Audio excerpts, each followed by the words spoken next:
Okay, so end of year update. So we're going to squeeze one more update in before Christmas for the parents, even though they're hopefully on holiday and not thinking about this stuff right now. But I just had something else to say before we end up for the year. It's not like you to have something else to say. It's so hard to figure out what not to say because there's so much to say. So what we're going to look at today is a little bit into this ERO review of Relationship and Sexuality Education guidelines that we talked about last week. Lots of us have had a little bit more time to dig a little bit deeper, and the more we look, the more concerned we are, and the more that the way that it's being touted as something that's responding to the concerns, there's a lot of red flags. So trying to unpack what piece that I want to talk about today has actually been quite hard. But other people like Bob McCroskey from Family First and Resist Gender Education have put great pieces out already. So I just want to target one particular area of interest to let kids be kids. Cool. Yeah. All right, what have we got up first? Yeah, so what we're going to quickly look at, just so people know, is we're going to compare some of our findings with what the government's findings have been, because obviously we've been talking to parents in this space for just the last year or so and receiving a lot of information. So is the ERO neutral?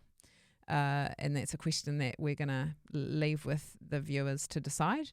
What was the government's promise? We're just going to touch into the media and the Ministry of Education possibly colluding with the way that they're presenting information, which goes back to, is it neutral? Is the RSE teaching material education? So we're going to spend a bit of time looking at that. A couple of examples of what's actually going on in class, which is important. And we're just going to loop back to, our children's identities, because that's really what's on the line here. So we're going to start with this really important question, or two important questions. Does the government respect parents as parents? Ooh, yeah, good question. Yeah. And do they respect that our children are ours? They're our responsibility first. So try and keep those questions in mind as we go through. Yeah, and we're going to go through quite a bit of stuff quite quickly, so please re-watch if it's all a bit much to take in at first. And if you're looking at this and you do have concerns, or you want to know how to ask questions of your school and you haven't asked in the past, you can go to our website, and on the resources page there is a letter with a notice of parental authority, and it's a template. We're not providing any legal advice or anything, but it's just a tool for parents to take and adapt and use as they want if they want to restate their claim of authority over their children in schools, because that's what seems to be being usurped from what we look at, which is deeply concerning. Yeah, that is deeply concerning. Cool. Yeah. So just looking at the beginning of this document from the Education Review Office, where they're evaluating the RSE, right on the first page there they say Relationship and Sexuality Education is required to be taught in all state and state integrated schools. And we're at the point now where we need to ask, why? Why is it required? And then it said it's important to children and young people's physical and mental health and their safety, which we would all agree that that's important to them. But is RSE now the best vehicle to do that, given the many, many concerns around it? Yeah, that's quite an assumption, isn't it? That RSE is important to children and young people's physical and mental health. Relationship and sex education is important to young people's physical and mental health. Okay, yeah, sorry, I just want to clarify that that's the assumption they're making, right? Because the concern that we've gotten to is because they've made these statements, which is based on, research, which we're questioning some of now, what it's then doing is removing the responsibility from the parent on these parts of things and putting it into the education system. And then the education system's kind of doing whatever it wants with it. And so we really do need to go back and ask these questions. Who decides that it was required to be taught? When most parents send their kids to school for reading, writing, maths, sport, eating their lunches and meeting friends, and this has now become this huge big beast. Why? So going back to the beginning, rather than just assuming that the experts know the best, is a challenging thing to say, but I think it's really important to say. Then in the second paragraph there it says improving RSE. The Education Review Office reviewed RSE to identify options for improving it. And so we'll look at what the coalition agreement was in a minute, because our understanding was that what the coalition government had agreed to do was remove and replace it, not to improve what was there. So we've just got to be really careful when we're looking at the wording. On page 3, it says again, RSE is required to be taught in all state and state integrated schools. So again, who required it? Who required it and why? Then in the second highlighted bit there, it says schools design their own RSE programs based on the New Zealand curriculum and the optional RSE guidelines. So it's optional. Yeah, well, this is it. So they're saying it's not an absolute must. They're really confusing the issue because what they actually say is in the New Zealand curriculum, what's compulsory is the health program, and the RSE is a component of the health program.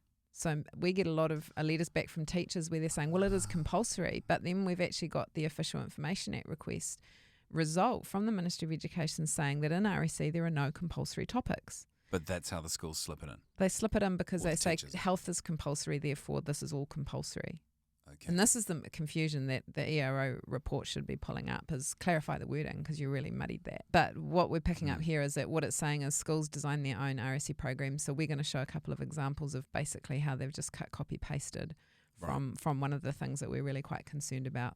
So they're stating that they design their own, but we're going to question that. And then down the bottom there it says RSE helps students to navigate a changing world where online safety, misinformation. So I wanted to just pull that up because who gets to define what misinformation is? What is the misinformation? They just bandy that word around, and that's where it shuts down parents who are questioning it. And harmful attitudes. So what are they defining as? And we know what they mean by harmful attitudes. People who are questioning the Pride movement and the trans movement are what they're saying are harmful attitudes. So what I'm showing you here is that right at the get-go, on the first couple of pages, it doesn't appear to be a neutral document. It seems to be loaded with an assumption that people questioning it potentially are the misinformationists, and harmful attitudes might be people who are questioning a political ideology. Oh, you can't question. No, that's a big mistake. Yeah. So it's really just showing the narrative is already in the language of the report, which is highly concerning and very problematic. Right. And then it says indicating the importance of RSE for all our futures, like it's like the most important thing right now. So and I just want to pull up here on page 10 as well. It specifically takes a moment to say, how do we engage with our rainbow communities? So this is talking all about student surveys, and it goes on about how they've worked really hard to try and engage the rainbow communities, even though in that third paragraph there it actually says within our survey it's unfortunately too small to be statistically able to be compared because there probably aren't a huge amount of them that they were able to survey.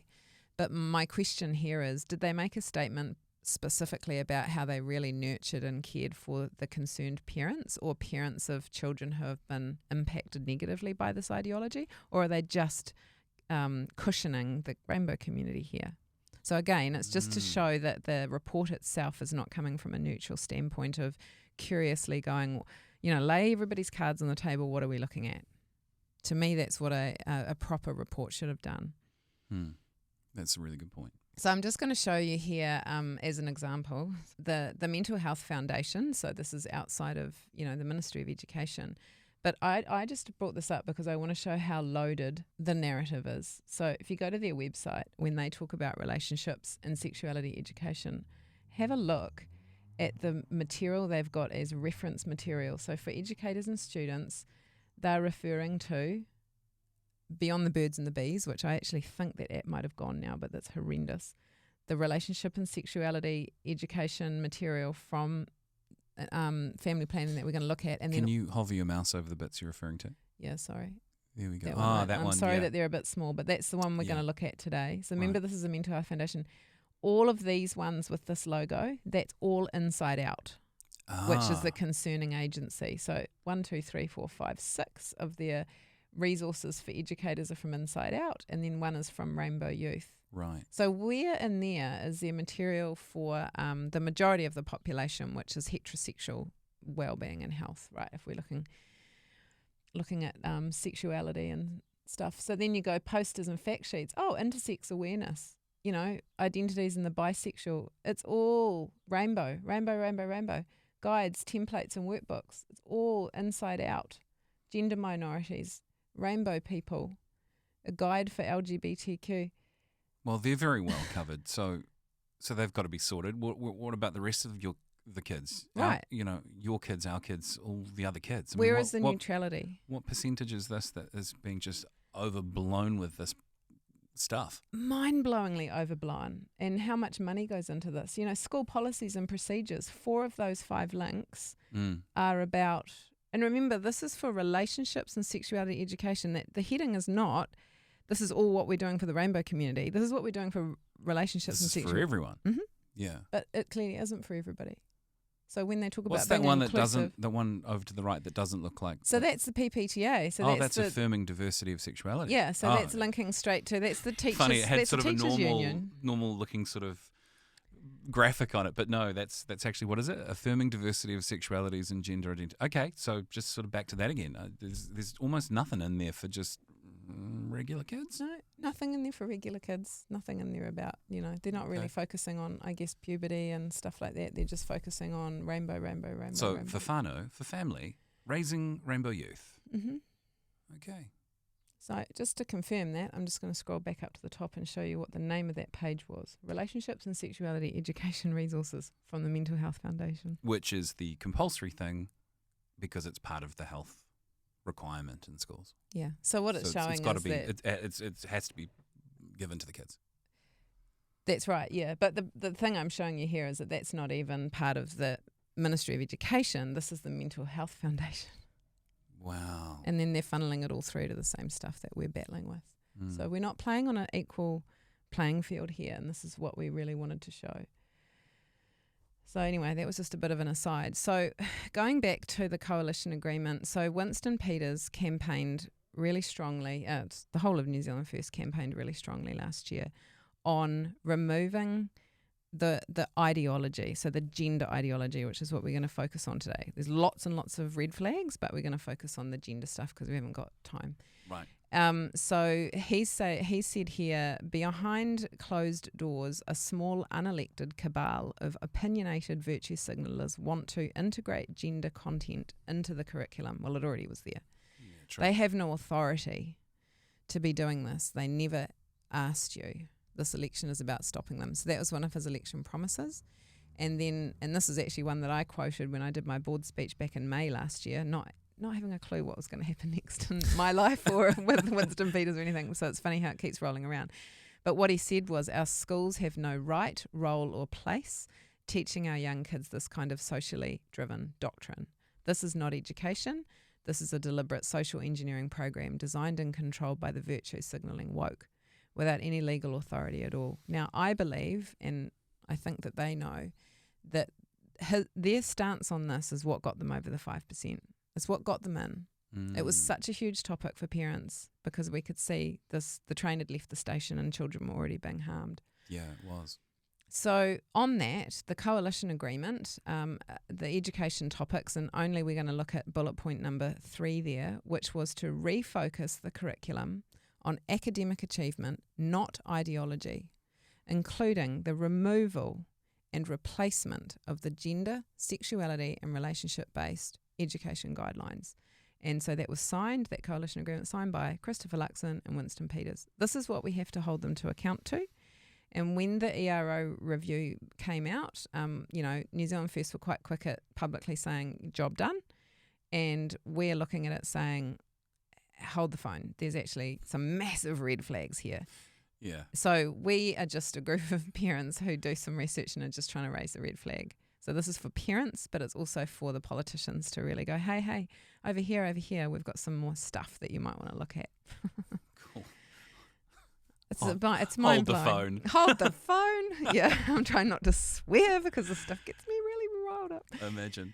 So in chapter 2 of the review, they say, is teaching RSE in schools supported? And they make the statement, most parents support RSE being taught, which, this is where most parents, we brought up, when we were at school, we had sex education in school. So most parents are like, well, yeah, the sex education in school. And they're not sort of... Yeah, because we did, and we think it's the same thing. Yeah, no, you couldn't, it's just not the same thing. It's not the same thing. And so some parents are realising that more. And so you can look at that statement and go, well, yeah, that's kind of a blanket statement that most parents think it should be taught. But most parents are not saying what is actually taught, and which would change their answer probably, right? Mm-hmm.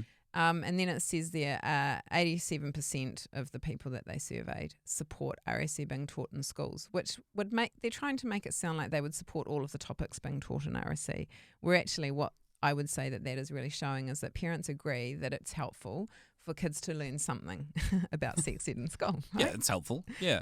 Something.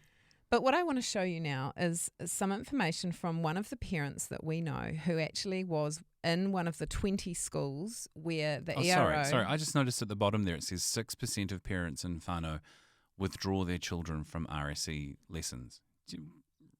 Really? Just 6%? Yeah. Do you think that's true? I would say... I don't know, actually, because most parents wouldn't think to withdraw them based on how it's being promoted to them, unless they're actually asking questions. They don't tell them what they're doing. B, we think it's the same as what we had in, back when school was Form 2, Form 3, when it was a different world. Puberty talks and like how to make babies and that, and it was quite... Biological, not ideological. So this is why, going back to what Winston says, he's identified that a lot of ideology, which is not biological or fact-driven, and it's very political, has come through. It's what we're trying to stop. So, if we could stop it, we could go back to going, we're happy to have sex education in school. Relationship and sexuality education is not sex education. It's relationships and it's about sexuality. What is sexuality? Challenging heterosexual norms. Okay. So right. Anyway, I just want to share because we had some parents who actually were at the schools. There were 20 schools where the ERO went in and did face-to-face consult. Okay, and that's what they brought some of that data into the reports. They did online surveys with lots of people. They went into 20 schools. And we have a parent who went along to one of those. And I want to share what they said because it's quite the opposite to what has come out in the report, and that's why we feel like we're trying to give parents a voice here. Okay. So a parent who attended one of the 20 schools face-to-face consultation, so it was a primary school, right, up to 11-year-olds. Approximately 8 parents were in attendance. The parent that wrote this report was personally invited because they had previously communicated with the school about their concerns, so that was good. Okay. And another parent who was a police officer was also invited, and then the others just showed up. So the review was conducted by 2 male interviewers, both in their early 20s, newly out of university, and they were joined by a mid-50s woman. What this parent felt was that they were very pro a program called Navigating the Journey, which is what we're going to spend most of the rest of this time on. Right, so and Navigating the Journey is controversial. That's the controversial learning material that's in some schools, and it's written by what was Family Planning, has now been renamed Sexual Wellbeing Aotearoa. Okay, so we're going to look at that a bit more later. So what she says was most questions were stacked in favour of navigating the journey resources, somewhat directing the narrative by offering a positive option for selection first. Now, you've got to remember, these people came from the ERO, the Education Review Office. They didn't come from Family Planning, supposedly. They shouldn't have come with an agenda in mind of what they were going to try to promote. They should have been coming to ask the parent questions from a neutral standpoint, right? Right. Good distinction. Yeah. So, general feedback. 9 of the 10 participants raised concerns about the appropriacy of material presented in primary schools. So this is quite different. 9 out of 10. Yeah, so this is quite different to what's landing in the ERO report. Wow. One parent was refused their request to be shown the RSE teaching resource due to copyright. So that's when copyright or for your safety. Yeah, and we've had a number of parents around the country who have emailed in the school and said, hey, can I please have a look at the actual content? And they've come back with exactly that. So they've been, I think, told to say, due to copyright, we can't show you. Now, when in history are we not allowed to look at what our kids are learning in class? Yeah, when there's serious copyright concerns. Yeah. When has homework been copyright? When has schoolwork been copyright? Never have I come across that before until the last year. And this is where I raise a really big red flag, is if your school isn't transparent with the one thing that is about sexual stuff, which is the biggest thing that parents should be making sure that they're the number one educator on, I'd just remove your kids straight away and say, due to your lack of transparency, I'm out. So anyway, this is a really important one too. One of the parents, who was a police officer, offered his concerns in relation to having to deal with a rise in sexual violence in younger children. Oh, wow. Yeah. Now, we're not going to have much time to go into this today. That's a real world. We're going to roll back concern to for that that a lot next year. But there's data coming out of overseas that child-on-child sexual abuse is on the rise, and the people who are looking at this really critically are saying it's coinciding with the rampant sexual education in schools. Well, that's where they see it first. That's the schools that are introducing these ideas to them for the first time. Yeah. Yeah. Monkey see, monkey do. Yeah. And we get stories like this of kids, kid-on-kid abuse, and no one wants to deal with it. And then they're, going to try and create a whole other system to fix that. It's like, well, let's go further up the river, which is an analogy that we use, and figure out why this has happened, and when it wasn't happening before, what wasn't there. Maybe really explicit sexual education. Only 2 of the 10 participants were in favour of navigating the journey, and those 2, one of them was a new parent who hadn't seen the resource, and the other was a parent of a new student who was interested in learning more. So they were only in favour because they actually didn't know what it was. The other parents all there were not in favour, right? Grave concerns raised over the lack of communication from school regarding introducing the program. Zero transparency. All of the parents confirmed this in this school. Really? Yeah. Major concern of the lack of transparency regarding the content being delivered. Remember, this is a primary school, so these are kids aging out at 11. So you're talking little ones. So the parents are really wanting to know. The school's not being transparent. They weren't able to say who would deliver the program and what content would be included. No, they couldn't tell you who was, or even what was in it. And of course, it was copyrighted, so yeah. I mean, either they're really bad at their job or they don't want you to know something. You decide. You decide. Overall, those running the consultation appeared to be pro-navigating the journey and definitely didn't come across from a neutral perspective. Very important to think about that. Questions were systematically read out with little room for discussion and dialogue, and were cut short due to the impending school bell. And then this parent said they've just read the ERO report. It aligns with what they sensed the interview was as a pro-navigating the journey perspective, somewhat an agenda, begging the question, is the review itself independent? They stated at the beginning that it was not their function to conduct a review of the policies, but just on the program, and that this parent felt that it was a box-ticking exercise, which we're finding most consultations appear to be. So pretty powerful statements which would not have made it into the ERO report. In the ERO report, what really comes out is that parents who are questioning it are seen as oppositional and a pain in the butt.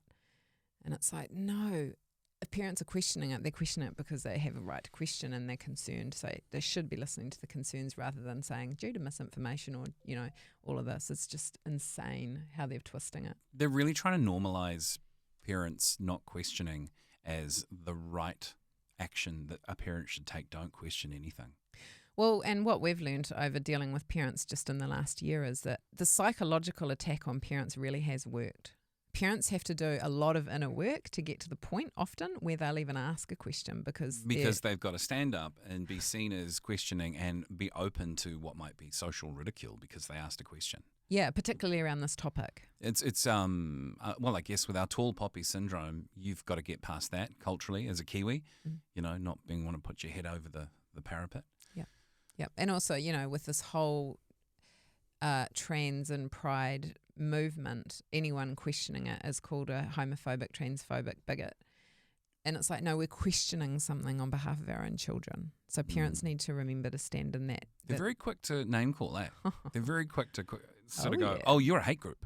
Come on. It's like, come on, we're asking questions. Or why are you hiding this from us? If a school was really proud of what they were doing and they knew it was really helping the children, they would be loving the fact that parents were asking, and they'd bring them in and be like, look at this, isn't this amazing? Are they doing that? No, you got to always wonder, why don't they want you to know? Mm-hmm. Yeah. Really important question. So I'm just going to shift into, and it'll make sense as to why I'm going back to this. So there's a couple of news reports, 2022, and this is where they're really, the mainstream media is really pushing this thing that students really want this. They really want to learn about inclusivity. This is the student-led stuff.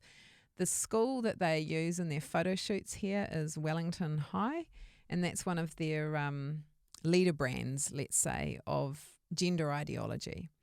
So it pops up in the mainstream media. Their flagship. Their little flagship schools. Flagship school, the one that's really towed the line and managed to So if you think about that from a mainstream media Get all the point of view, examples. they've got their photo shoot situation at their flagship Oh, it's schools. their PR ready school for bringing media in. Look at this. This is what the kids want. Yeah. And Bob McCroskey talks about it in his recent review, so I would recommend going and looking at that, but he calls this out too.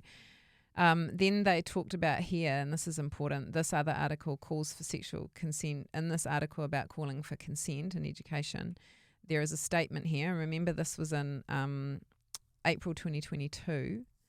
At that time, the Associate Education Minister, Jan Tinetti, says the curriculum is going through a refresh. And then in the second paragraph it says, but it's happening in 2024. Sorry, this is a thing put out in 2022 that they're going to do a refresh. Yeah. Okay. So it's interesting, isn't it? Because you've got Winston Peters lobbying hard for it in 2023, but actually back in 2022 they were already saying that they were going to do this. You're not saying that his promise, which he's signed off, ticked, done, was something that they were going to do anyway. Someone knew that they were going to do it anyway. I don't know whether he knew because he wasn't in Parliament back then, but it feels a little bit contrived that they've thrown out some stuff that they knew was going to be controversial, and I think they're going to they're twisting the way that parents are responding it to base. And I'll show you as we go through of how they're going to control it even more rather than remove and replace, which is what Winston's asking for. Wellington High School, which was in that mainstream media article, they did this full-day photo shoot where they had everybody masked up because it was 2022, so they were virtue signalling all of that. And then this magazine here, this is the Education Gazette, which goes out to all schools, and this was in June 2022. Now, I was on school board at the time, and I picked this up in a meeting, and I took a copy home and I read it, and I was quite horrified. Didn't even know at the time back then what was really going on in this space, but clearly it was a PR campaign showing how all students really want quite graphic sexual stuff in their education. Now, what is important about this, so this is another page of it, and you see these poor primary school kids there that don't look very happy in that photo shoot, having to hoist the pride flag there. But they're photo shooting it with some key schools. Now, at the end of this article in the 2022 Education Gazette, there is a nearly half-page ad here, and we're just going to zoom in on it. And it's promoting Navigating the Journey as the resources that are curriculum aligned. Do you teach relationships and sexual education? Are you looking for curriculum aligned learning activities and support material? Resources that encompass the changes recommended in the 2020 Ministry of Education RSE guidance? Then you need Navigating the Journey, Relationships and Sexuality Education. Yeah. So I didn't see any ads for any other options of programs, just this program. So there's a collusion between the Ministry of Education and family planning on these resources, I believe. So just looking at that again, this shows an ad that if you're going to teach relationships and sexuality, then you need to use Navigating the Journey. Yeah. This is the RSE controversial material that parents are deeply concerned about. But didn't they say you don't have to use it? Yeah, they said that schools develop their own curriculum. Remember how I went back to that? And said, yeah, you did. So yeah.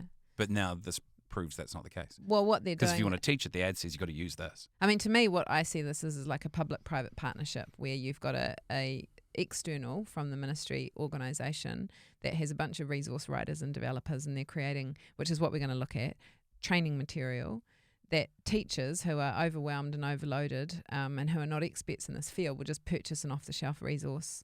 So this is what we're going to spend a bit of time just showing, and we show this in a few other interviews and things that we've done and in our roadshow, but we're going to go through some different stuff today. So that's the connection between, for example, that Wellington High School, the PR shoot, being in the mainstream media, being in the Education Gazette as their little, what did you call it? Their their shining light, their PR ready school. Their PR ready school, and then they attach this ad at the back of it. So school leaders who really go, oh my gosh, we must put this into the curriculum. What's out there? What have we got? Because we talked before about the Mates and Dates program, which was the program that preceded it, that had got removed at the end of 2020. Controversial too, right? That was controversial too, yeah. And I know in the school that my kids were at, the Onto It principal there had actually pulled that from the school. So then we're getting these more enforced guidelines saying you need to have something. And so then this one so that the Mates and Dates said that they were in 16% of the school, and now this one, let's have a look. On the Sexual Wellbeing website itself, it says that these resources, Navigating the Journey, are used in almost 50% of schools. So you go back to the beginning of that ERO report, which says, schools can develop their own curriculum within the guidelines, but they're funneling people down this. And what's really interesting when you listen to that feedback from the parent that went to the review, she's like, hang on, these ERO people came in already promoting this stuff. Concerning? Yeah, so they come in already promoting it because it's just an easy one to fit into the requirements, or do you think there's an agenda behind it? Someone else has done the work for them, right? So if you're a busy teacher. Oh, yeah, because teachers really are quite overworked. If someone's done that work, you just do the template. And they don't get, my guess, I haven't been to teachers' college, my guess is that at teachers' college they don't teach them how to teach sex ed.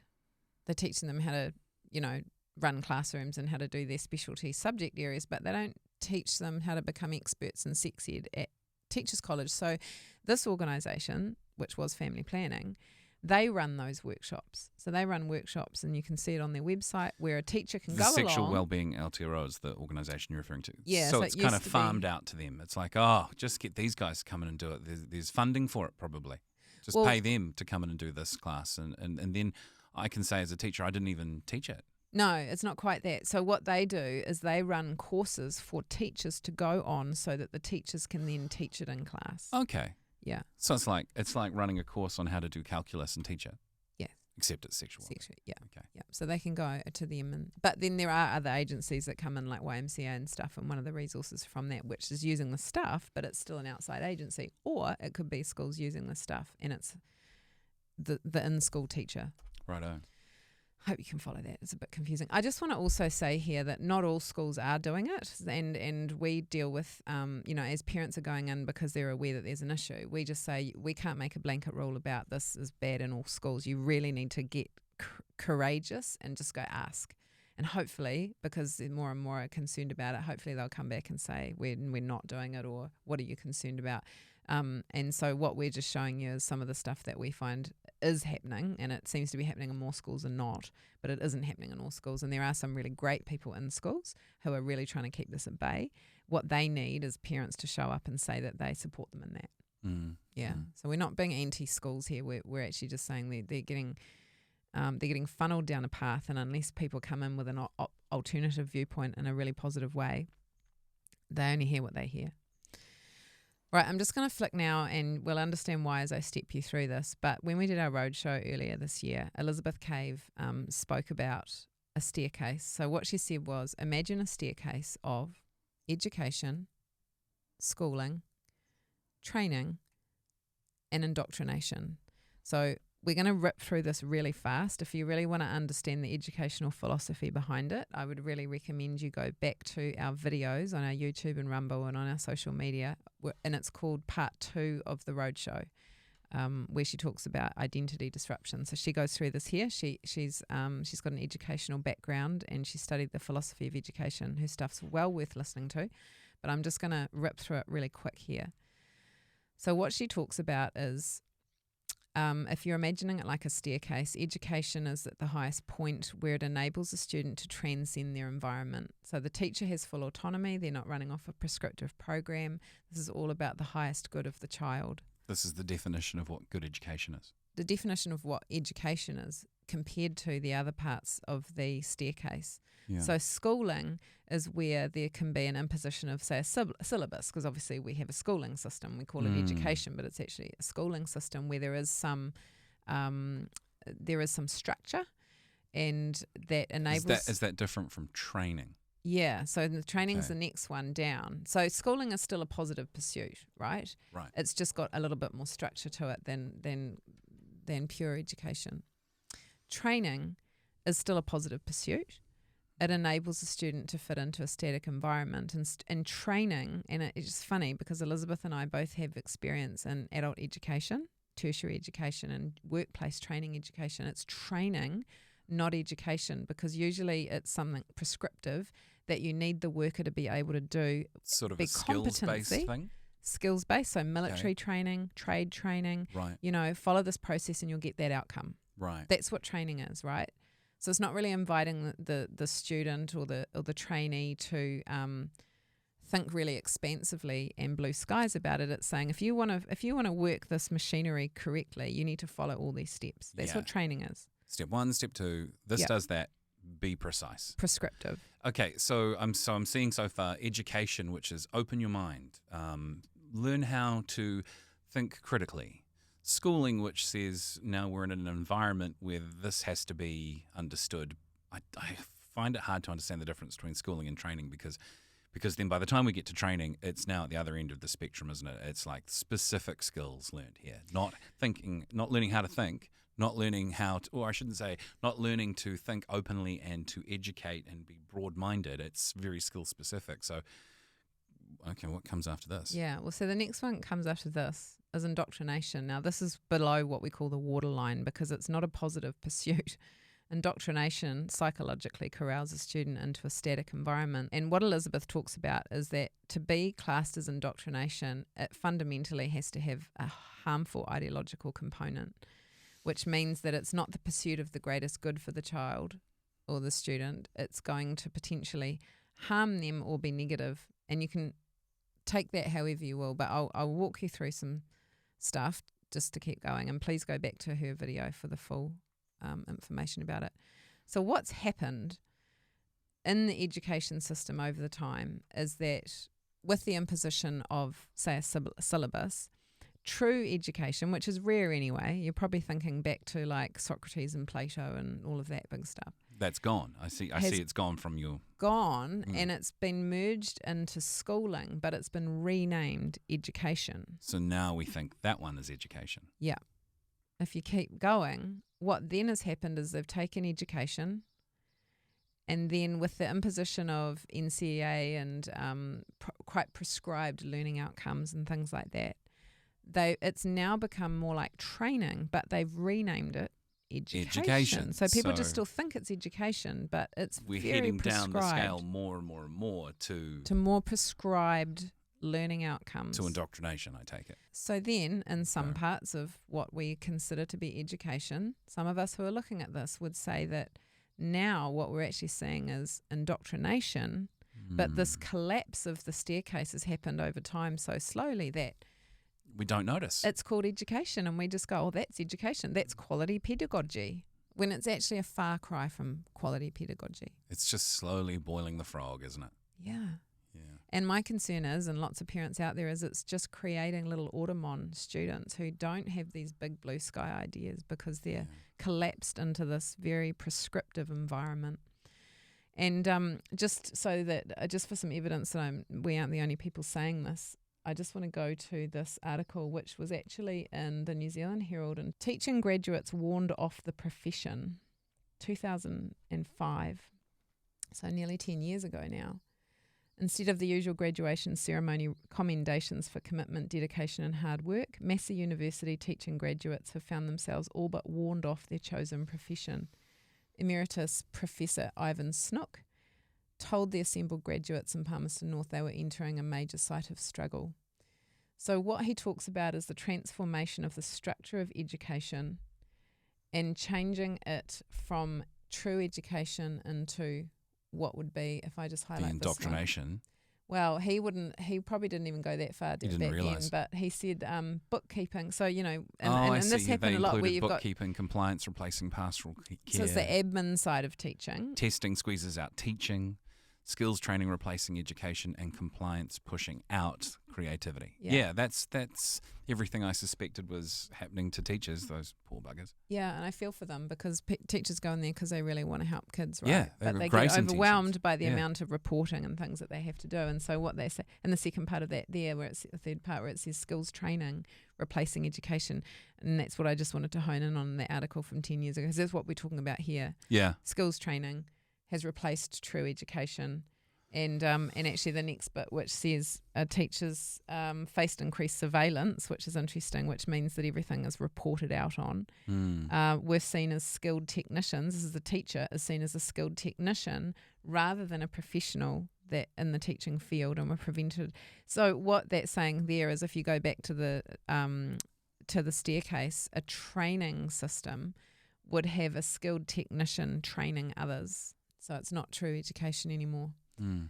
The reason that I spent some time looking at that is because I'm questioning the word education on the Relationships and Sexuality Education, what we call RSE. The E says education. True. But I'm going to throw something out to the parents here. Is it education? Is it schooling? Is it schooling? Is it relationships and sexuality training? Mm. Or is it relationships and sexuality indoctrination? Yeah, I take your point. Thanks for walking me through that prior slide, because now I get where you're coming from here. Yeah. We've got to look at the words really closely instead of just assume that education means like what it meant 30, 40 years ago. Yeah. Softly change the meaning. Yeah. Mm. So that's why I spent that time just explaining that. I hope that helps some people as to understand the questions that we're asking and why. Mm. So, and again, in our first roadshow video, we talk about this. The International Technical Guidance on Sexuality Education is a document developed by UNESCO and the United Nations, and it's all guiding education towards their Agenda 2030 and the Sustainable Development Goals. Right. People call us conspiracy theorists for that, but the documents are right there. And what we show and what we've shown in the past is that those United Nations guidance, which is prescriptive training / indoctrination. It's not blue skies education. It's very prescriptive. You can see the United Nations stuff across the bottom of that. See all their logos. Yeah. They have that's what's been implemented into the current RSE guidelines, which is what they're saying is going to get removed. Right, that's what they've said is going to be removed by the end of term 1 next year. I don't know how much impact that's going to have on the next stage, which is actually the resources landing in schools. So that's the navigating the journey, relationship and sexuality. Because if you plan the removal of it, you're planning a change and a shift. There's a vacuum going to be created and they're ready to go with something to put into it. Yeah, I mean, are they ready to go, or are they just looking at the policy level, and are they not yet looking at what's going on in the classroom? Because we're going to show this and hopefully it's not going to be there, but this is what has been there so that we can understand what's happened.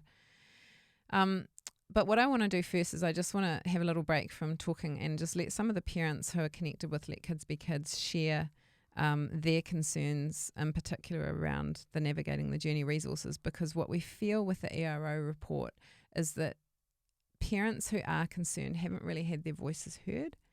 And this is just to really show that we're normal people out there living in the world who love our children and are smart people who can read and who can ask questions. Hi, my name is Bryce. I'm a proud father of 3 young boys, soon to become 5 young men. As a parent, I'm getting increasingly concerned about what's happening in the schools. There's groups in there like Sexual Wellbeing Aotearoa, Rainbow Youth, Inside Out, Navigating the Journey, the RECs, heads assessments. It's all there. Why is it there?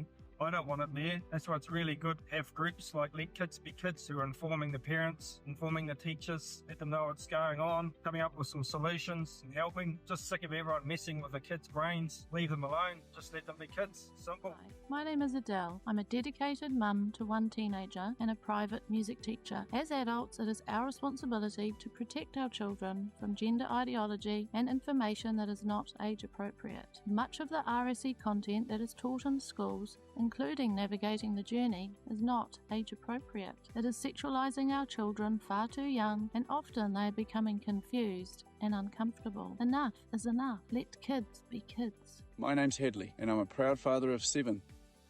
These are the kind of things that I build daily. However, as of late, I've been looking into the relationship and sexual education stuff that seems to have spoiled our society. Family planning, navigating the journeys is perverted and disgusting. And I want you to know that you will never have consent from me or my wife to discuss these topics with my children. You have no authority, only we have authority over our children. And I want you to know that this is a hill that I am prepared to die on.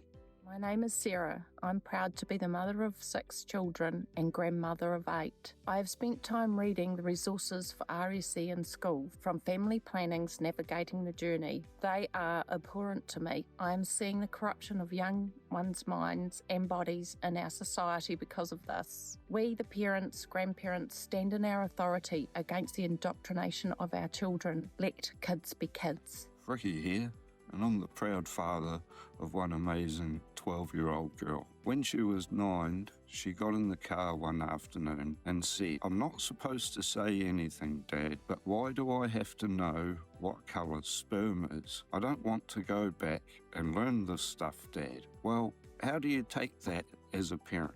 After doing some research, I found that this is a directive of navigating the journey which is produced by family planning, which is used in many schools throughout our country. If you think this is a blatant disregard of your inherent parental authority, then please make a stand and let our kids be kids. My name is Rodney Hyde, and I support Let Kids Be Kids 100%. Why? Because it's wrong to be teaching little boys that they could be a little girl or something else. And it's wrong to be teaching little girls that they could be a little boy. And it's wrong to be hypersexualizing them and teaching them all about sex way too young, and doing so without parents' understanding of what's going on. We want kids to be kids, not be teaching them lies, not be making them adults long before their time. Yeah. So parents have had their voices shut down. And we talk to parents all the time. It takes a really brave parent to put their face and their name out on the camera.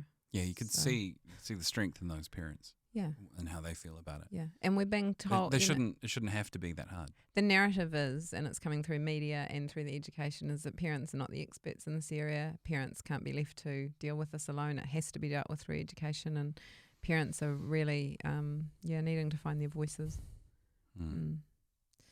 So, yeah, thanks to the parents that were brave enough to get in front of the camera. It's a big ask, especially at this time of the year. So I just want to quickly talk about the pyramid that Elisabeth talks about too. And the reason for that is that as I show you what's coming next, you'll see that they're hyper-focusing on a part of what we call the pyramid of a stable identity.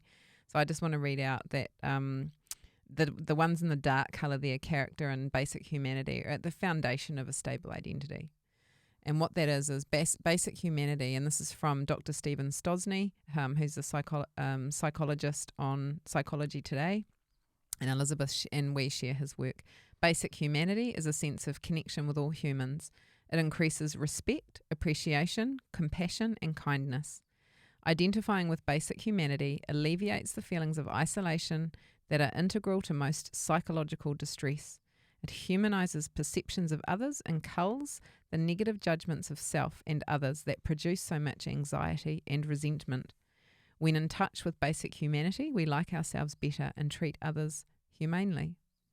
And then character consists of mental and moral qualities, for example, honesty, flexibility, humility, resilience, generosity and accountability, in addition to personality and temperament. In short, it's how we tend to think, feel and behave. When I first heard that, it felt like balm to my soul. If only our young people would be learning from a curriculum or an environment or a society where we're focusing on those things. They'd have better health outcomes. Absolutely. Right? So then you compare that with what's going on in, for example, in the health curriculum with sex ed, which will show you, and everybody who's watching this already knows that it's very, very sexualized. So then she talks about the upper rungs, which is that piece on the right-hand side where the bottom of the foundation has been stripped away and it's all been reallocated. So the upper rungs of identity, identifying with any of the upper rungs, and if you can't see that, that's gender, sexuality, as well as race and ethnicity and group affiliation. Yeah, top left on the pyramid. Yeah, top left on the pyramid, and then they've removed the bottom. Identifying with the upper rungs of the pyramid at the expense of the foundation causes prolonged stress or dysphoria. Most of the ideological and cultural strife in the world, not to mention hate, stems from hyperfocus on one or more of the upper rungs while violating the foundation. So we're going to just continue through, but the aim of true education is to have a stable identity so that we have well-functioning adults. The aim of indoctrination, and we see it coming through the sexuality material as well as mental health, is that our children's identities are becoming more and more unstable. Gotcha. So we're going to look at a little bit of what's going on with navigating the journey. So we've got two quick examples, and we're only going to pull one particular topic. So this is for intermediate school, so years 7 and 8, the Navigating the Journey resources. And we're going to look at a school which is Ferguson Intermediate. And we're going to compare, and we're showing this for showing how prescriptive it ends up with in class, being training/indoctrination. So in the Navigating the Journey resource itself, it's got a topic, understanding gender and stereotypes, and it's got learning outcomes, which is training, firmly training to have learning outcomes. So it's basically saying, here's what we're going to teach, here's what you're going to know, and you're going to be able to do at the end of this. Right, this is the training indoctrination end of the spectrum. Yeah. So it says here, learning outcomes, students will identify gender stereotypes. It's not saying they'll question them or they'll discuss it and decide that it's not true. They will identify gender stereotypes and their impact on people's sense of identity. They will discuss strategies to challenge gender stereotypes. You see what it's doing here? No open discussion. They will be told how to discuss strategies to challenge gender stereotypes and what they can use. Identify how social messages about gender can affect people's experience. Examine cultural attitudes towards gender diversity. Contribute to the this is for 11 and 12-year-olds. Contribute to the development of policies that support diversity of gender and sexual identities and inclusion for all. No, I don't mean to be fair, Penny. 11 and 12-year-olds, they're totally on top of policy. They really want to do policies. Yeah, right? they're into it. I mean, I don't know about you, but my 11 and 12-year-olds couldn't even make their beds. So I don't know what they're talking about policies. That's one of their policies, actually. Don't make your bed. Don't make your bed. That's policy number 1. So this is how prescriptive these resources are, and I'm choosing this topic because it's one of the bad topics, but I'm choosing it because it's the one that Winston Peters has campaigned on, removing gender ideology. Okay, that's why we're looking at this topic, right?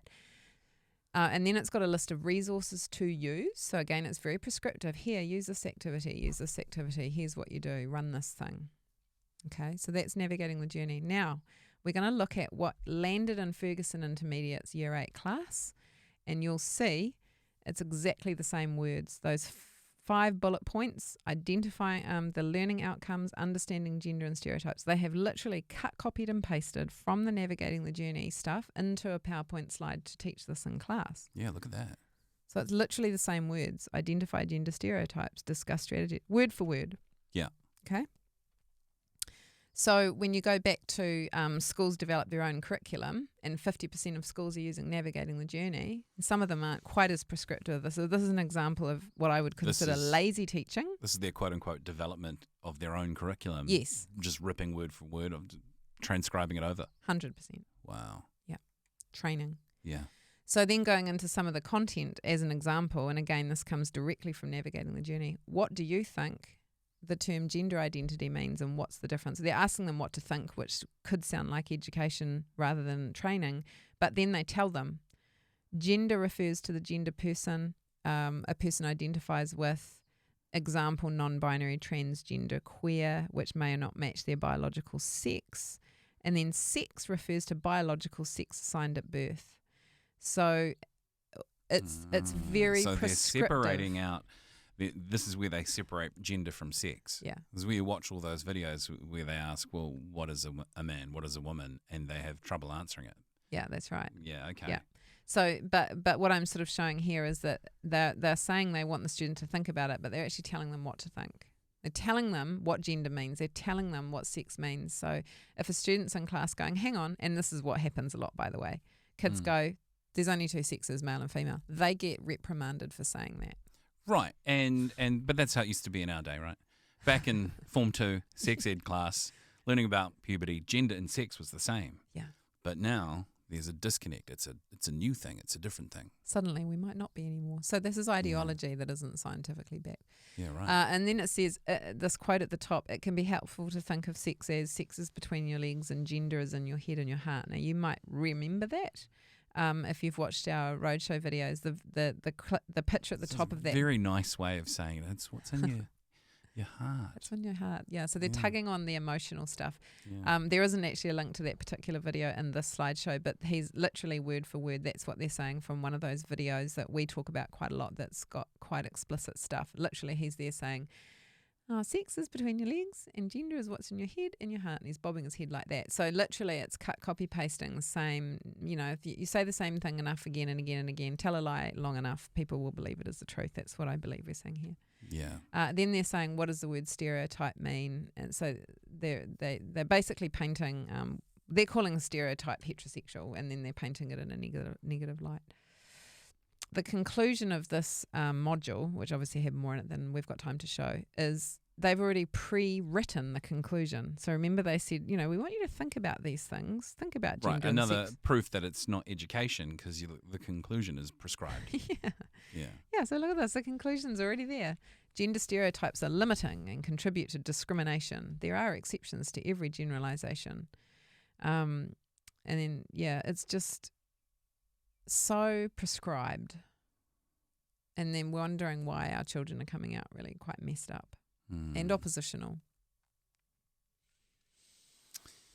Just looking at that, it's incredible. Yeah. So I'll just move on to the next one. So this is for year 10, and this was Ashburton College. And actually I was talking to someone the other day who said they'd pulled their kids out of here because of the sex ed a few years ago, because it was so horrendous that the child didn't want to go to school anymore.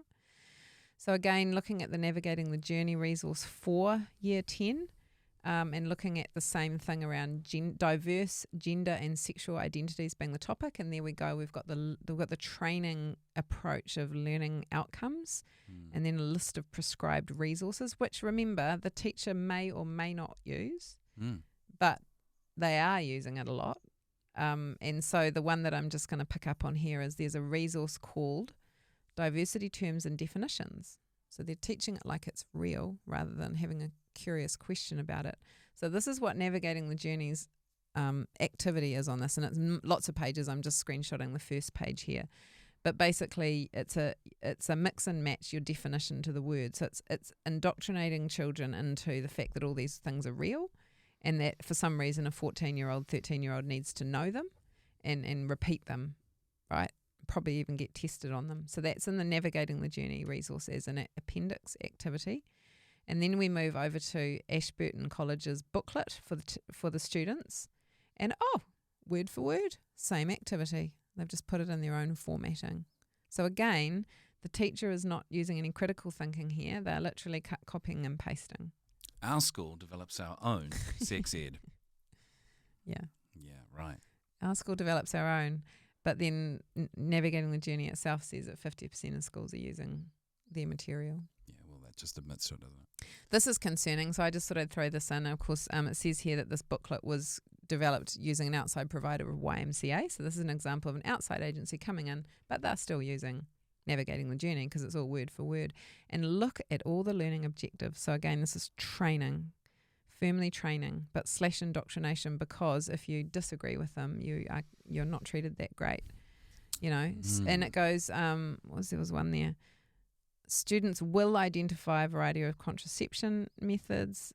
They will identify STIs. They will learn about condoms and how to use them safely and correctly. They will identify the difference between fantasy and reality and sexual experiences and relationships. This is 14-year-olds. And they're getting told this is what they will learn. You will learn this. This is what you will know by the end of this module. Everyone's sexual journey is different. What's that about the sixth one down? Students will identify that there are lots of different activities that can be fun and pleasurable without involving sexual intercourse. So the book is quite concerning. I haven't got time to show you too much of it, but here's one example. This actually isn't from Navigating the Journey because I couldn't find this exact thing in here, but I'll show you something similar. Resource, lusty cards. Oh my gosh. And honestly, 14-year-olds, this is ideas for them to do with their partners, including things like holding hands, but then it gets a little bit grimmer, farting in front of them. I mean... Great. You don't need to put that in a resource. Kids do that anyway when they're having sleepovers, right? Well, that's actually policy number 2.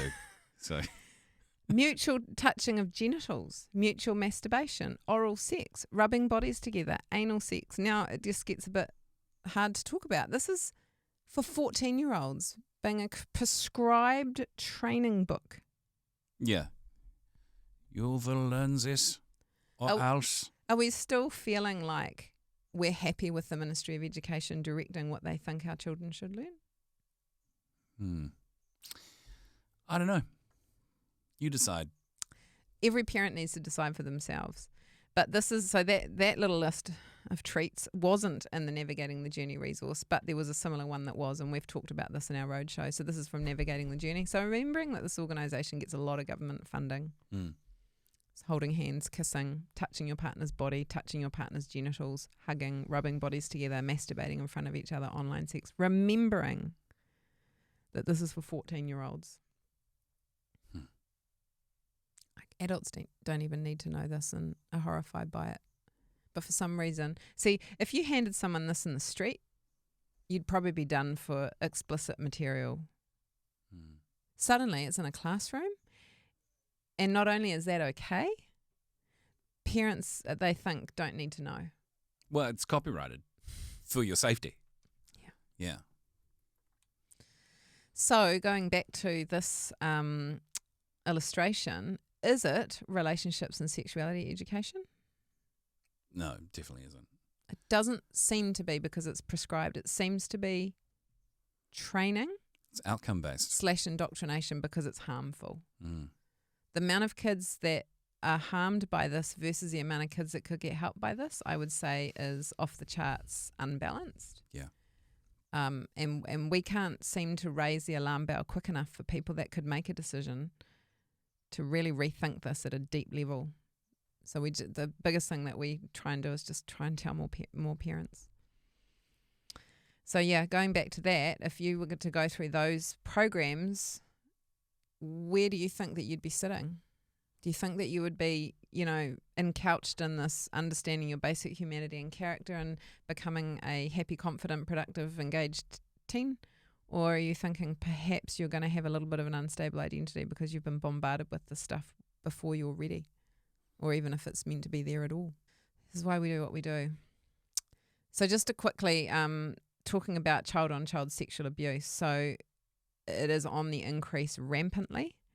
And this, an article from New Zealand where it says that sexual abuse is on the rise. Oh, it's from Help Auckland, actually. Talks about sexual abuse being on the rise. What it says at the bottom there that I've highlighted is 84% of students that said that they had been sexually abused are reported that they have been victimised by a known peer.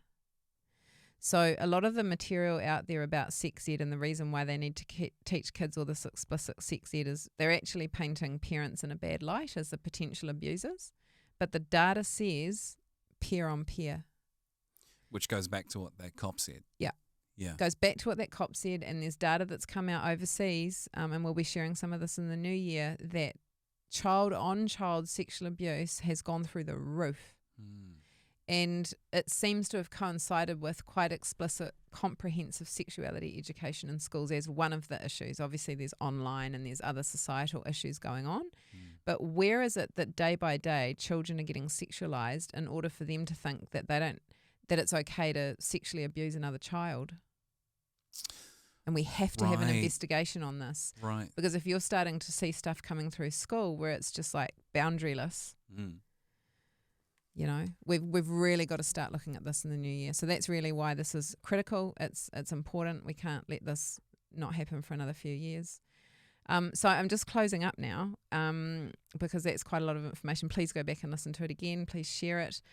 If you have concerns, the quickest thing that you can do is send a preemptive letter to your school and say, guess what? It's not even an opt-out. It's a, hey, I've got the authority. No way is this coming near my children. And we put this letter out actually in relationship to the survey that we exposed recently, the HEADS assessment survey, psychosocial tools being used. So you can use it for whatever you're concerned about in school. Parents have the authority over your child. Don't even talk legal entities here. They're your children, not the state's. And if you're not happy with what's going on, please stand up for your children. Just tell me again, where can parents find that? So they can go to letkidsbekids.nz. Okay. And that particular thing is on our resources page, but we've got lots of stuff going on there. Okay, cool. So thanks for bearing with. That was pretty intense, wasn't it? I suppose then, just to wrap it up for everyone watching at home, thank you for tuning in to Let Kids Be Kids for 2024. Yeah. And Oh, didn't you put your phone on silent? sorry, Penny. Let me just get that. Oh my God. Are you kidding me? Oh, come on. You're having me on. Hang on. Is this for real? Okay, let me see if I can transfer him across. You hear that? Yes. Hello, is that Santa? Come on. Ho, ho. Hello, Steve. Hello, Penny. It's Santa here. Long-time listener, first-time caller, and a big fan of Let Kids Be Kids. Oh, come on. Is that really you? Of course. I've been following your work all year. I love how you're encouraging parents to let kids enjoy the magic of childhood. Wow, Santa, thank you so much. It's great to have you call in. Look, we love your work too. We really do, especially how you keep the magic of Christmas alive and bring so much joy to kids everywhere. Well, some grown-ups think I'm not real, but that's only because they've lost their sense of wonder. That's why I love what you're doing. Oh, thanks, Santa. That's so kind. And to thank you both for your hard work, I'd like to grant you something special. 3 Christmas wishes each. Okay. Great opportunity. I want a Mazda CX-5, Santa. A red one? Yeah, a red one. I want leather, Bose stereo. Tinted windows, the whole enchilada. Okay, Steve. Consider it noted. Penny, how about you? Well, I'd like parents to reach out to their kids' schools if they're concerned about the surveys or the RSE coming up in 2025, because some of them are concerning, and it's important for parents to have their say. A noble wish, Penny. Yeah. Okay, my turn again. I want corporate funding for this podcast for wish number 2. I mean, that's fair, isn't it? We could use a bit of money. And I suppose if we're going to get a free Mazda CX-5, it may as well be from someone like Mazda again. I like their family values, good family car, family values. That's got to be the way to go, I think, Santa. For sure. I'll see what I can do. Penny, would you like Mazda money too? Wow. Well, we would love some financial support, Santa, in some way to help us out with our research and all the work we do. But for Wish 2, what I would like is for the harmful trans ideology groups to be exposed for the damage that they're doing and for them to be defunded, and because it's tearing families apart. A wish to shed light into dark places. Yeah. Penny, you truly embody the Christmas spirit. Yeah. In fact, speaking of sheds, Santa, I think I'm going to need a shed for my CX-5, definitely. It's going to be tricked out, man. I want a man cave, a 65-inch TV, surround sound, drinks fridge. I'll see what I can do. Penny, do you need a man cave too? I think I'm all good for cave, Santa, and men too. But for my last wish, I just want kids to know that their parents love them unconditionally. And wherever they are, my hope and wish. I'm going to cry. Is that they'll call each other and say they love each other this Christmas.